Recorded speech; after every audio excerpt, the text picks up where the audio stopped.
السلام عليكم ورحمة الله وبركاته. النهاردة ان شاء الله هنعمل طريقة المندي الجميلة دي في الفرن. تابعوا معايا الفيديو للاخر وان شاء الله تعجبكم. هنقدم معايا طبق سلطة صغير جميل كده. تابعوا معايا الفيديو للاخر وان شاء الله يعجبكم.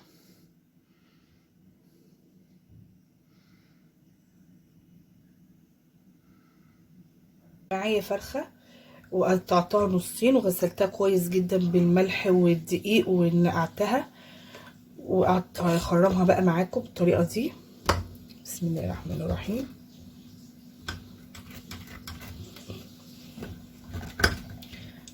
اخرمها خرم كده كتير عشان ايه تستوي بسرعه.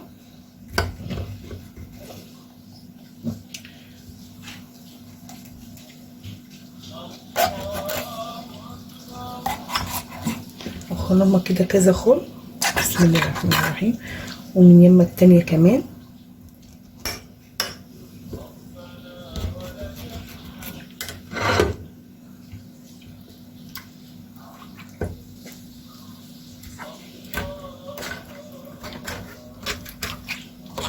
بالطريقه دي كده. هعمل في النص التاني زي ما عملت، زي ما خرمت في النص. صلي على محمد، صلي على محمد، صلي على محمد. الطريقه دي انا خرمتها كويس جدا من ورا ومن هنا ومن وقلبتها يمه التانية. هبعدها بقى كده في جنب واجيب بقى ايه التوابل اللي هي عباره عن ايه: فلفل اسمر. هي عباره عن فلفل اسمر وقرفه وملح وكركم. ده عباره عن كركم وحبهان وورق لورا وقرنفل. طحنتهم في الكبه. هاخد منها معلقه كده، معلقه كمان، يعني تعتبر معلقه صغيره. والباقي الحاجات دي بقى مش هرميهم. دي اول ما اجي اسلق لحمه، اسلق فراخ، هحطهم. حطي الليمونه، عصره ليمونه ومعلقه الزيت واقلبهم كويس جدا. واحط ايه مرقه الدجاج دي باختياري، ممكن تشيليها بس انا اخترت دي نكهه حلوه. واقلبهم كويس جدا بالطريقه دي. دي التتبيله بتاعت ايه الفراخ.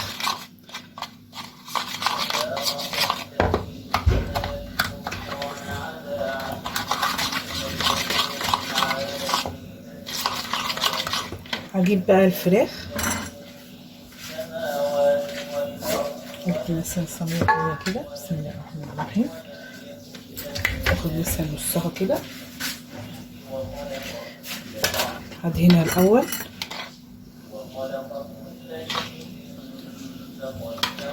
هدعكها كويس جدا. احاول ايه ان هي ادخلهم جوه في الاخرام اللي انا فاتحاها عشان تتبل كلها كويس جدا. من ورا كمان.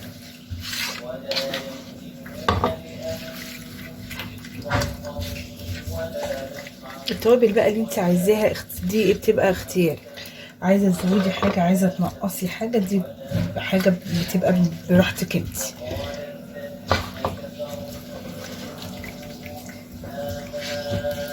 بس بالطريقه دي هعمل النص التاني.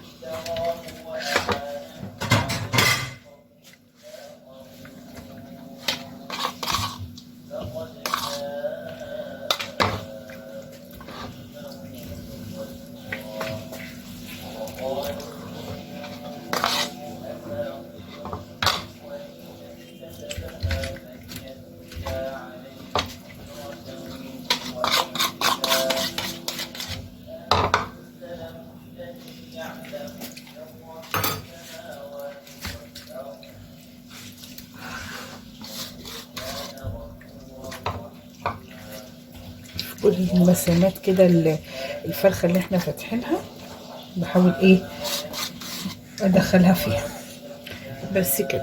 وبكده اكون انا ايه تبلت الفرخه كويس جدا اهي من ورا ومن قدام كويس جدا.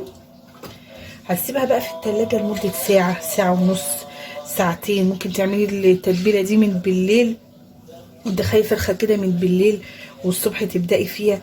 انا هغطيها بكيس وادخلها التلاجة لمدة ساعة ونص او ساعتين وارجع لكم تاني نشوف هنعمل ايه. دلوقتي نحضر ايه للرز البسمتي. معايا بصلايه ومعلقه زبده وكوبايتين رز بسمتي كنت غسلاه ونقعاه وصفيته من ميته، ومعايا معلقتين كركم ومعلقه صغيره خالص ربع معلقه قرفه والليمونه اللي هي دي وفلفل اسمر ومعلقتين ملح. نروح كده على البوتاجاز، حله كده على النار، احط معلقه زيت صغيره ومعلقه الزبده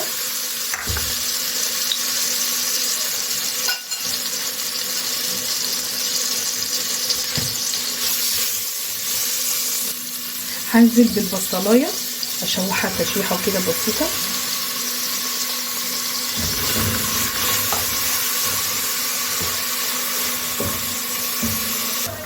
البصلايه كده بعد ما انا شوحتها هنزل بقى بالبهارات كلها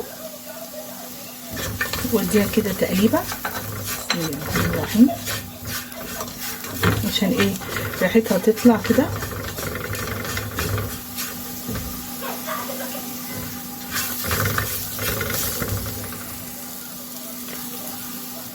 هنزل بقى بالرز، هما كوبايتين رز، هديها بقى تقليبه كويسه كده. بسم الله الرحمن الرحيم.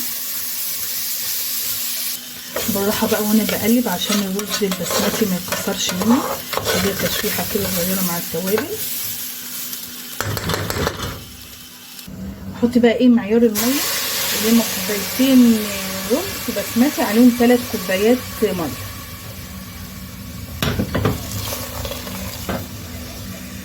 طفيت كده النار وقيت الفرن من فوق ومن تحت كويس جدا.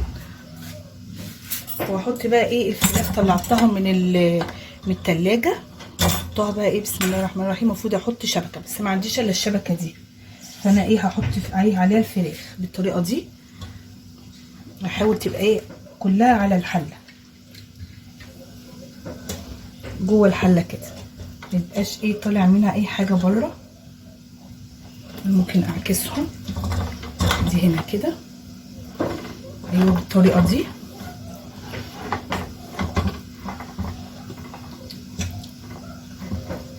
بس كده وقيت بقى التوابل دي كده اروح ايه حطها على الفراخ من فوق بس.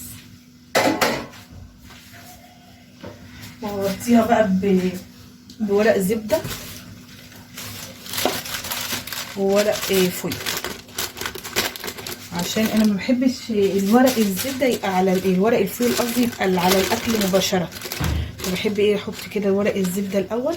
انا ما عنديش ورقه كامله بس الحمد لله الورقه دي طلعت مقاسها مظبوط. بس كده وايه واحط ايه فيها الورق الفويل.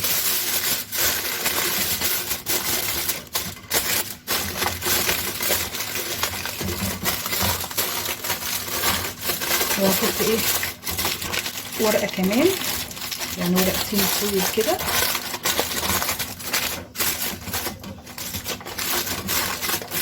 نحط ورقه كمان، الورقه التانية اهي ممكن نحطها بالاتجاه ده. اطبقها جامد كده على الفرخه.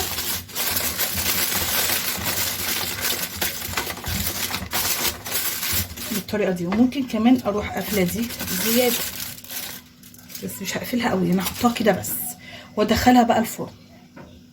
انا مولعه الفرن من بدري، انا قيته من فوق ومن تحت. هدخل بقى الفرخه الفرن ان شاء الله بالحله اهي، ان شاء الله تقعد ساعه ونص كده في الفرن. انا حطيت الحله بالشكل كده. انا قلت اما اوريها لكم هي في الفرن اهي، وفوقيها الشبكه وقايده الفرن من فوق وقايده كمان من تحت، بس مش عارفه ابينه لكم من تحت. مش هسيبها كده في الفرن مده ساعه ونص وارجع لكم. طلعوها حالا من الفرن، قلت اما نفتحها بقى ايه اوريها لكم نشوفها سوا. بسم الله الرحمن الرحيم. اول حاجه عايزه افتحها اشوفها الرز ما شاء الله الله اكبر. الفلفل اهو اهو بسم الله الرحمن الرحيم ومستوي اهو بسم الله ما شاء الله. رز الفلفل خالص. نفتح بقى ايه الفرخه بسم الله الرحمن الرحيم بالراحه علشان سخنه جدا اهو بالراحه خالص خالص. ايوه كده. ورقه الزبده بتحمي ايه الفراخ من الفويل. بسم الله الرحمن الرحيم بسم الله ما شاء الله. اهي مستويه خالص اهي شايفين اهي مستويه خالص.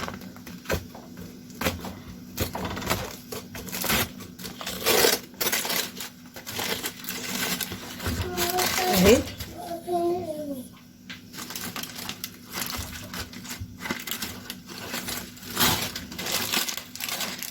الفراخ مستويه خالص ما شاء الله الله اكبر. بس كده انا شلت خلاص الورق الزبده كله اهو بالطريقه دي. هحدد بقى على وشها فرشه وادخلها الفرن تاخد بس وش. هدهن بقى وش الفراخ كده. انا حطيت معلقه صلصه صغيره خالص عليها شويه زيت معلقه زيت برضك صغيره وحطيت ملح وفلفل وزعتر. هدهنها كده. ممكن لو مش عايزه تدهنيها وتدهنيها معلقه سمنه وادخلها ايه الفرن بس كده. اكون خلاص كمان حمرت الفرخه اهي في الفرن. اجيب بقى الصينيه. انا هقدم المندي ده في الصينيه بسم الله الرحمن الرحيم. طبعا هشيل اللي هي اللومي دي هشيلها واحطه كده في الصينيه بسم الله الرحمن الرحيم. رز مفلفل خالص اهو فضيت كده الرز كله بالطريقه دي بسم الله الرحمن الرحيم. هجيب بقى الفراخ واحطها ايه عليه كده. ادي بقى معاه شويه سلطه طحينه سلطه خضراء. انا هقدم معاه سلطه خضراء.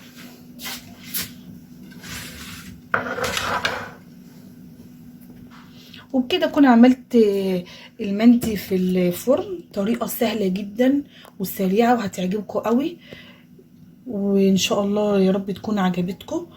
وكانت معكم ايمان هلال. وكده الفيديو يكون خلص والسلام عليكم ورحمه الله وبركاته. وكده انا نسيت اعملها اللي انا احط ايه ورقه فويل كده. نكون انا مولعه على فحمايه اهي بسم الله الرحمن الرحيم. واحط ايه نقطه زيت بسم الله الرحمن الرحيم اهي بس كده. احطها بس وايه واقفل عليها بالشكل ده. هتبقى ده بقى ايه كده كملت بقيه المندي. انا اسفه على الحته اللي انا نسيتها دي اهي بص بالشكل ده. وبألف هنا وشفا وان شاء الله تجربوه ويعجبكم.